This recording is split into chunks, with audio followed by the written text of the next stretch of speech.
अस्सलाम वालेकुम दोस्तों, मैं हूं advocate Parvez Kamoka from Paramount legal solution.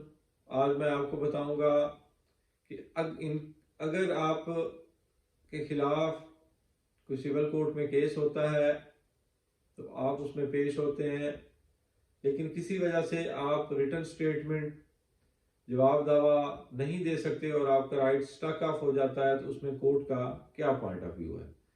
ऐसा ही एक केस सिंध हाई कोर्ट में आया, जिसमें पार्टी अपना रिटर्न स्टेटमेंट नहीं दे सकी और ट्रायल कोर्ट ने ना सिर्फ उसका राइट स्टक ऑफ किया रिटर्न स्टेटमेंट का, बल्कि साथ ही उसके खिलाफ केस को डिक्री कर दिया। तो वो केस जब लोअर अपीलेट कोर्ट में गया तो उन्होंने ट्रायल कोर्ट का फैसला बरकरार रखा। उस फैसले को एग्रीव्ड पार्टी ने सिंध हाई कोर्ट में चैलेंज किया।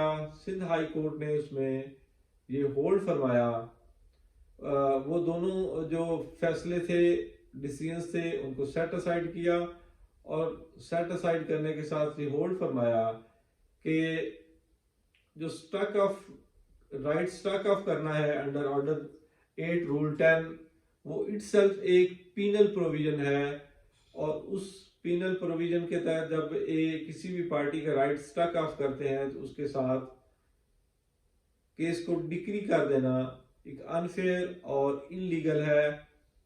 उसको उसका राइट तो स्टक ऑफ हो गया, लेकिन जो प्लेंटिफ है, जो केस लेके आया है, उसको अपना केस अपने फैक्ट्स और डॉक्यूमेंट्स प्रूफ के तहत प्रूव करना है, उसके बाद उसको डिक्री होना है।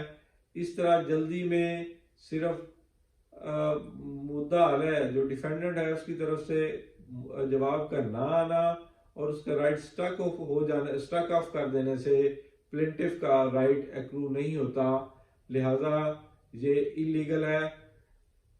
फर्स्ट ऑफ ऑल, आप अगर स्टक ऑफ करते हैं तो वे इट्सेल्फ एक पीनल प्रोविजन है जो एक डिफेंडेंट को पीनलाइज करती है, जिसके तहत आपने उसको पीनलाइज कर दिया।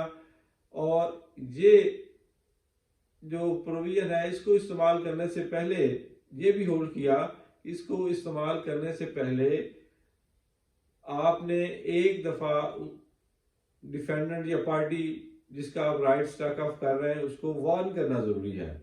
तो जब भी आपने किसी का राइट स्टक ऑफ करना है तो उससे पहले एक दफा आप उसको वार्न करेंगे कि you have to submit your reply, otherwise we will struck off your right of defence.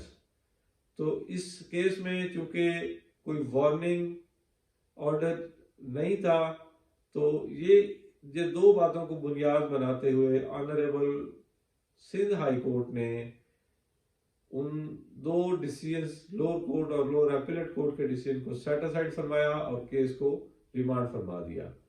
तो ऐसी सूरत में दोस्तों, अगर आपको कोई इस तरह की सिचुएशन का सामना करना पड़ता है तो आपने इन बातों को मद्देनजर रखते हुए कोर्ट में अपील दायर करनी है और अपने काउंसिल से आपने कॉन्टेक्ट करके ये केस फाइट करना है।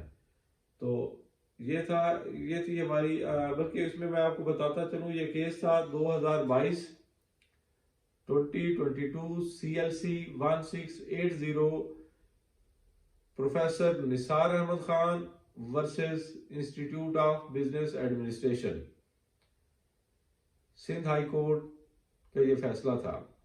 तो ये थी हमारी आज की वीडियो दोस्तों, उम्मीद है आपको पसंद आई होगी। खुश रहें और दुआओं में याद रखें। आपसे मिलेंगे अगली वीडियो में, तब तक अपना ख्याल रखें। वस्सलाम।